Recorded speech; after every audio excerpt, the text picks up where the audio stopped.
All right, these are the Unit 1 Notes 3. The first thing that we're going to start off doing is we're going to fill out the I will be able to statement. So for next week, we're going to be talking about multi-step equations. So I will be able to solve multi-step equations with variables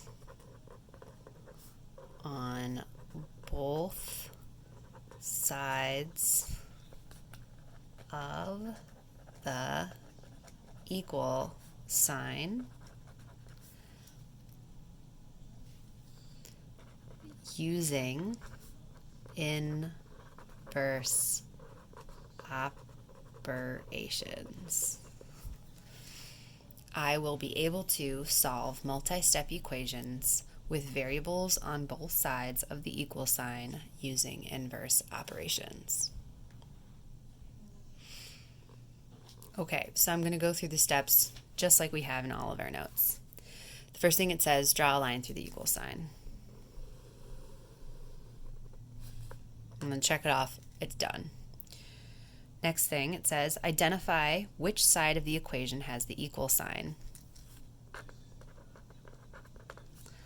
left or right.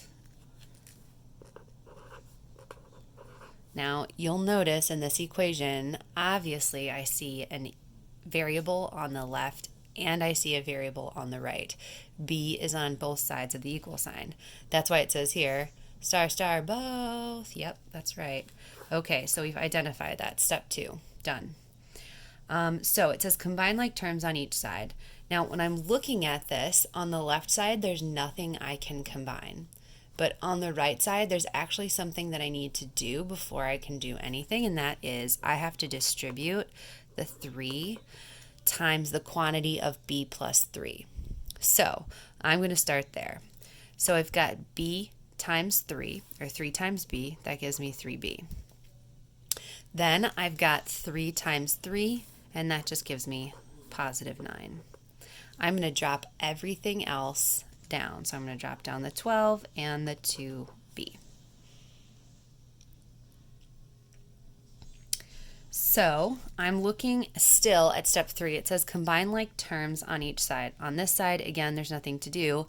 Now that I've distributed the 3, there still is not anything to do. I cannot combine 3b and 9. So I'm going to check that part off. Next thing it says is use inverse operations to combine constants on one side of the equal sign. Remember, constants are just a number. So I'm going to combine the constants on one side. It doesn't matter where you start. It really doesn't. So I'm going to start with 9. But you could start by subtracting 12. But for the sake of today, I'm going to have everybody subtract 9 first.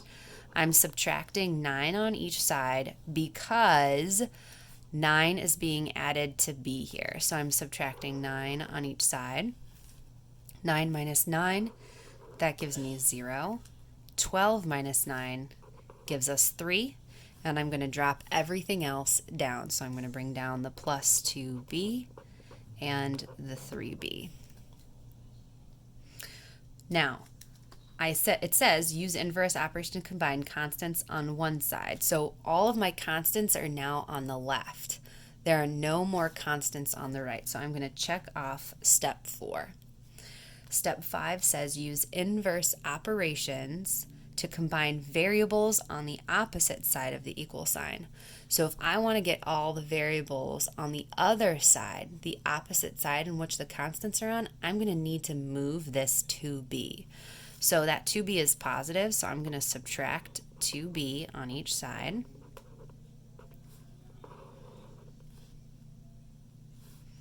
(2b minus 2b gives me 0.